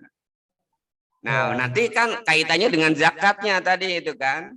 Ya kalau perhiasan tidak wajib zakat, tapi kalau disimpan simpanan walaupun bentuknya perhiasan itu menurut saya wajib zakat. Misalnya tadi ibu nyimpan 500 gram, yang sering dipakai itu cuma 100 gram, yang 400 gramnya itu disimpan. Kalau menurut saya itu bukan perhiasan, itu simpanan dalam bentuk perhiasan. Nah, di situ nanti ada kewajiban zakat. Kalau tidak ada kebutuhan, di situ menimbun. Kalau ada kebutuhan, namanya menabung.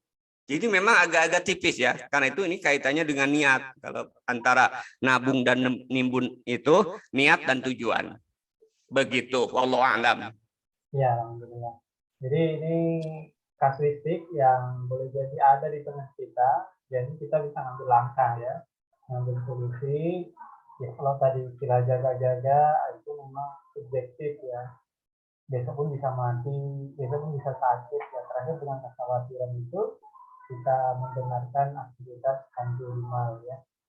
Ya itu dilarang dalam Islam. Alhamdulillah beliau sudah, guru kita sudah menjelaskan. Ini masih ada pertanyaan. Ya, kami kira tadi Mama, Bu Hotmi sudah cukup jelas ya. Siap Ustadz, sudah.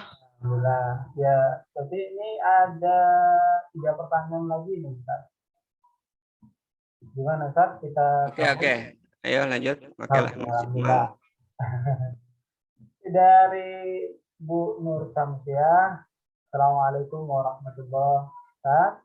Yang dirahmati Allah, mohon penjelasan tentang bekerja dengan makna sebab-sebab kepemilikan harta, bukan sebab-sebab pengembangan harta. Syukron. Ya, jadi bekerja itu ya inilah. Saya definisikan dulu nanti bedanya antara mengembangkan harta ya, pengembangan harta dengan sebab kepemilikan ya. Jadi kalau pengembangan harta ya itu adalah kita punya harta kemudian mau kita kembangkan, kita tidak nafkahkan tapi kita kembangkan. Misalnya kita punya uang 1 juta. Kemudian kita bisniskan. Nah, berarti itu aktivitas itu mengembangkan harta. Tapi kita kemudian kerja ya, kerja misalnya jadi buruh dapat uang 1 juta. Nah, itu namanya asbabut tamaluk. Bukan mengembangkan kepemilikan. Jadi bedanya itu kalau mengembangkan kepemilikan harta uangnya udah ada, kemudian kita gunakan untuk menambah ya, artinya meningkatkan. Kalau asbabut tamaluk itu adalah hartanya belum ada, baru kita kemudian dapatkan harta tersebut. Nah, makanya kalau ibu baca syirkah mudharabah itu bisa masuk pengembangan harta, bisa masuk asbabut tamaluk. Bagi siapa asbabut tamaluk? Bagi mudharib ya. Jadi syirkah mudharabah bagi mudharib ya, pengelola maksudnya itu adalah asbabut tamaluk ya. Mana asbabut tamaluknya nanti kalau dia dapat keuntungan bagi hasil ya. Tapi bagi sahibul mal syirkah mudharabah itu bukan asbabut tamaluk tapi pengembangan harta. Kenapa? Karena harta yang dia gunakan untuk memodali syirkah itu adalah harta yang sudah ada, dia kembangkan. Nah, itu masuk dalam kategori pengembangan harta. Nah, itu kan masuk juga dalam kategori bekerja, gitu kan? Artinya bekerja, syirkah itu kan bekerja sama, gitu kan? Cuman yang satu pengelola, kita sebagai pemodal. Nah, di syirkah mudharabah itu ada dua bentuk ya, asbabut tamaluk bagi mudharibnya, pengembangan harta bagi bagi sahibul mal. Itu ya yang membedakannya ya. Jadi bekerja dengan makna sebab kepemilikan, kalau bekerja itu untuk mendapatkan harta awal.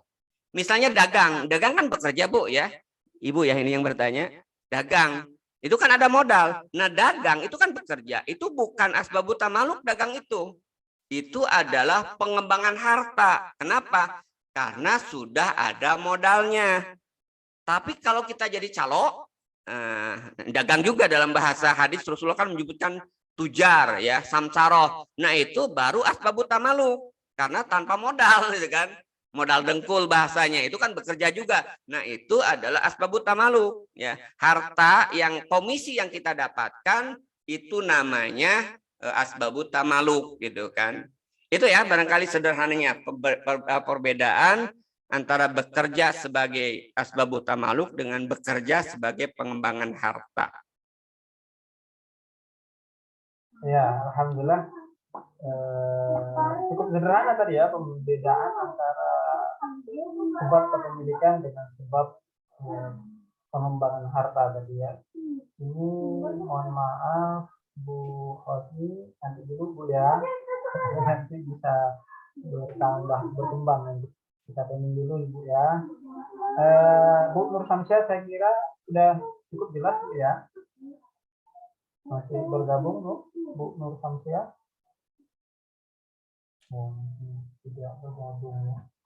Ya, pertanyaan selanjutnya nih Ustaz. Tadi Assalamualaikum Ustaz, minta penjelasan ulang bagaimana suatu konkret bahwa pemerintah memberikan subsidi kepada oligarki. Ya, mungkin tadi Ustaz menyinggung tentang CPO tadi Ustaz, makan. Ya, ini yang real kemarin aja ya. Kalau sebelumnya cukup besar. Kemarin itu kan Ibu lihat kan harga minyak goreng sampai 20.000 kan. 20.000. Kemudian ditekan akhirnya pada posisi harga normal 13 atau 14.000. Kenapa kok harga minyak goreng itu ditekan sampai 13 sampai 14.000? Ternyata bukan oligarki menurunkan harga. Yang 6.000-nya selisihnya itu pemerintah itu membayar ke oligarki, gitu kan? Sehingga oligarki tetap aja sebenarnya dia menjual minyak itu 20.000, cuman sampai kepada kita, kepada konsumen 14.000, gitu kan? Kenapa? Yang 6.000-nya dibayar oleh pemerintah. Seolah-olah memang itu subsidi untuk rakyat, padahal esensinya itu kan subsidi kepada oligarki, gitu kan? Kenapa? Harusnya yang dilakukan oleh negara, itu kan, bukan malah membayar selisih antara harga internasional, ya, harga yang mereka ingin seenaknya jual tadi 20.000, tapi harusnya memaksa negara memaksa para pengusaha itu dengan mengambil harga yang mahal, walaupun tetap nanti tidak boleh juga melakukan tahjir, pembatasan harga, nggak boleh juga itu kan. Yang harus dilakukan oleh pemerintah harusnya ya ini memang jangka panjang gitu kan ya, atau tadi memang regulasinya harusnya sejak awal, jangan sampai kemudian terjadi monopoli atau oligarki terkait dengan kebun sawit ini. Harusnya negara membentuk BUMN ya kan, atau membeli itu kan lahan sawit yang sudah ada dikelola oleh negara ya. Hasilnya kemudian diproduksi minyak dijual dengan harga yang bisa menekan atau masuk pasaran sehingga para konglomerat itu akhirnya menurunkan harga. Itu yang harus dilakukan, bukan malah ya membeli mensubsidi ya tadi, mensubsidi antara harga 20.000 dengan harga 14.000. Itu kemarin tuh sampai berapa triliun pemerintah menyuntik dana kepada para konglomerat agar mereka mau menjual minyak dengan harga 14.000. Itu yang disebut dengan contoh real subsidi yang diberikan oleh pemerintah kepada oligarki, gitu kan. Dulu pernah juga ada bantuan subsidi yang diberikan oleh pemerintah kepada oligarki, saya lupa ya jumlahnya, kalau nggak salah 7 triliun ya, kepada para pengusaha sawit ya kan. Untuk apa? Untuk membantu mereka mengembangkan dan termasuk berbagai fasilitas yang mereka berikan. Itu contoh ya. Jadi memang subsidinya diberikan kepada mereka gitu kan yang menikmatinya. Walaupun untuk kasus yang sekarang ya, rakyat seolah-olah memang menikmati ya, harusnya harga minyak itu. Kalau bahasa mereka kan subsidi untuk rakyat ya kan. Harusnya harga minyak itu 20.000 ya kan, tapi karena dibayar oleh mereka maka oleh negara maksudnya akhirnya dijualnya 14.000. Padahal sebenarnya harganya 20.000, 6.000-nya ditanggung oleh pemerintah. Dan ini yang bukti oligarkinya itu ya, ternyata 20.000 itu kalau dijualnya itu juga di toko-toko mereka, di pedagang-pedagang kampung tetap aja harganya 20.000. Kenapa? Karena mereka tidak dapat subsidi itu. Ini liciknya juga itu kan, subsidi harga sehingga harga itu murah, itu hanya di pasar-pasar modern yang dimiliki oleh oligarki tadi.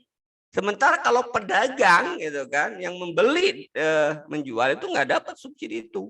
Ini juga bentuk kezaliman saya kira yang luar biasa sebenarnya. Cuman kan kita kadang-kadang nggak tahu ya mekanisme realnya itu kan. Padahal yang sebenarnya yang disubsidi itu bukan rakyat dalam konsep ini ya, kasus minyak goreng ini.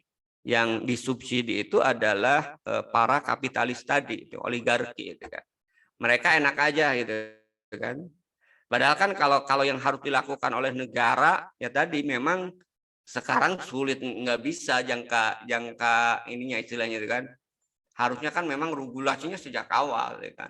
Negara juga terjun ya dalam perkebunan sawit. Ini kan semuanya diserahkan ke swasta. Nyaris saya nggak tahu ada BUMN nggak yang bergerak di situ gitu kan. Kalaupun ada mungkin sangat kecil. PTPN itu Ustaz? Ada ya? Yang PTPN itu bukannya? PTPN kan bergeraknya di teh kalau nggak salah Bu. Mungkin ada ya tapi kecil lah.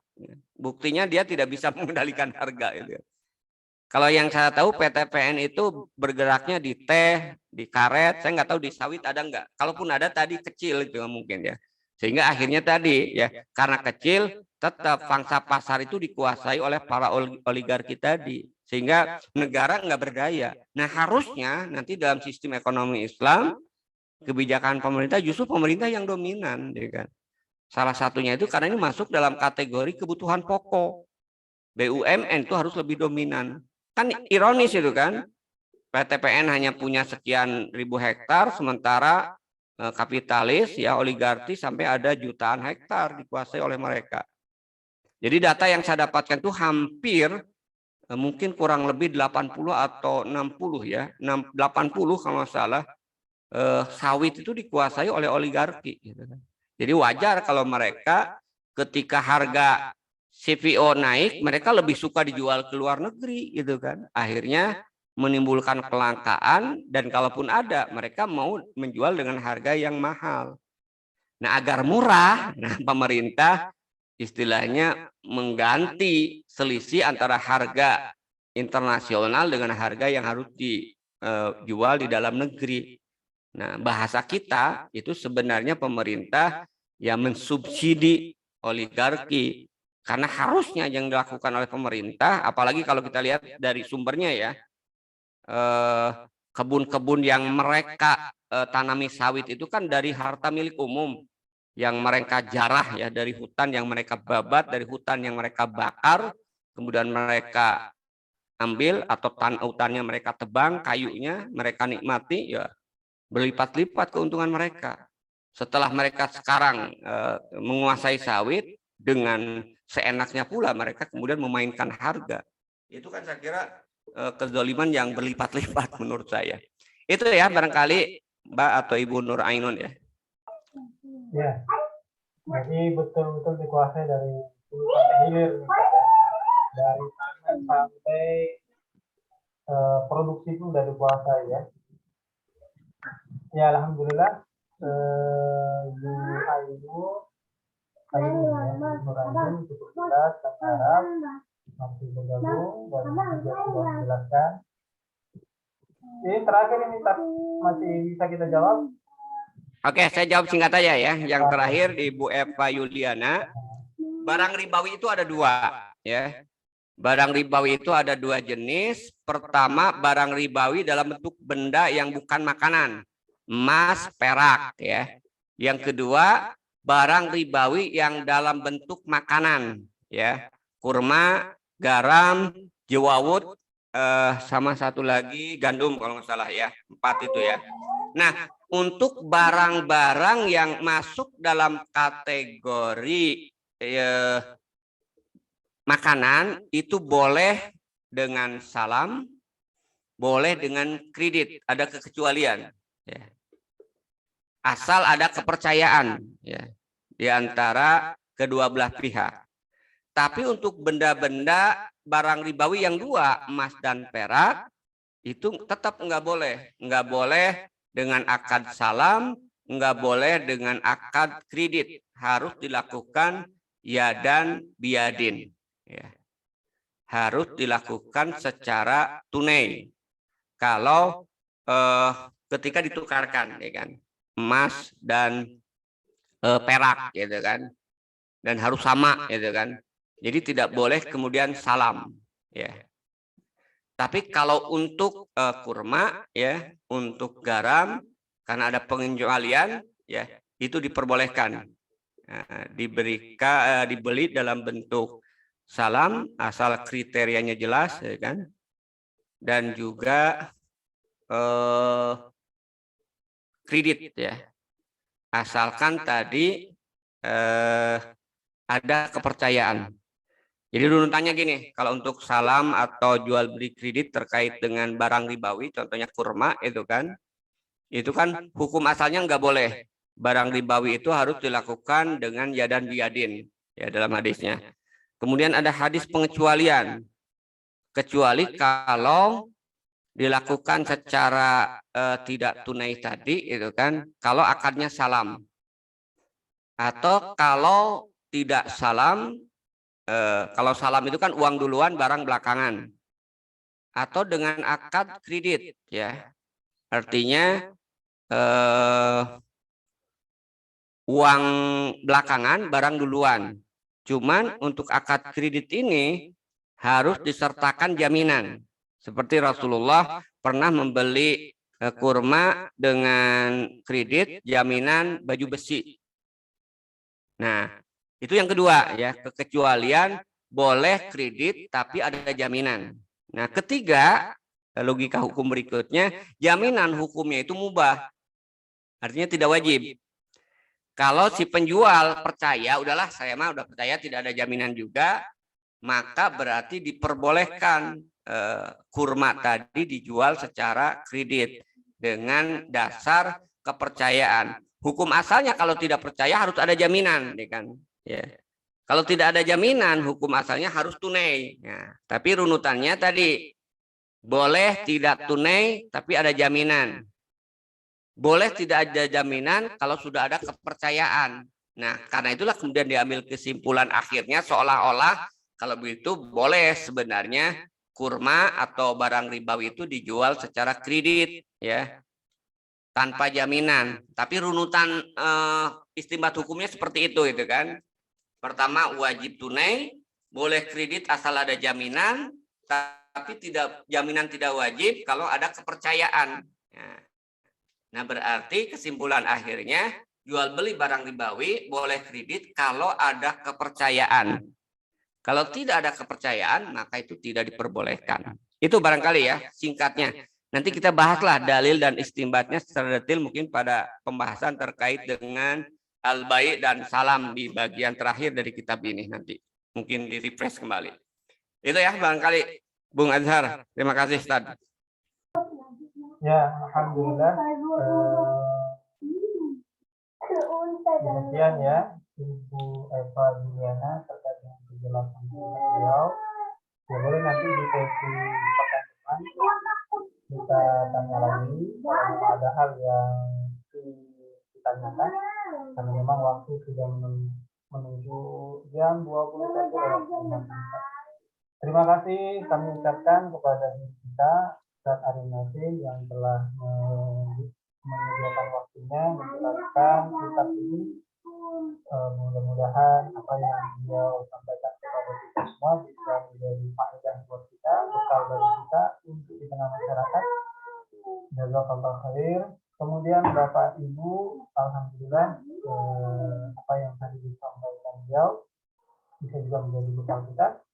Terima kasih atas kesempatannya dan bisa bergabung pada malam hari ini.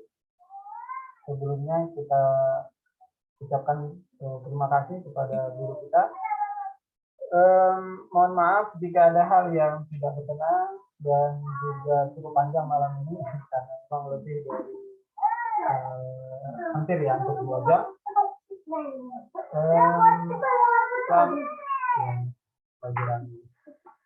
Ya, terima kasih sekali, mohon maaf. Ustaz, terima kasih atas kesempatannya, dan Bapak Ibu tetap dalam keadaan sehat. Ya, insya Allah kita akan ketemu pada kesempatan yang akan datang. Kita tutup aja Ustaz ya. Oke, Ustaz. Ya, alhamdulillah. Tutup dengan bacakan alhamdulillah, dan doa kafaratul majlis. Subhanakallahumma wa bihamdika, asyhadu an la ilaha illa anta, astaghfiruka wa atubu ilaik. Assalamualaikum warahmatullahi wabarakatuh. Waalaikumsalam. Ya, pamit saya semuanya ya. Ada Ada Ustaz Ustaz. Yasin nih dari Sorong, gimana sehat, Ustaz? Jadi Sorong. Ini jauh dari Sorong. Gimana kabar Sorong?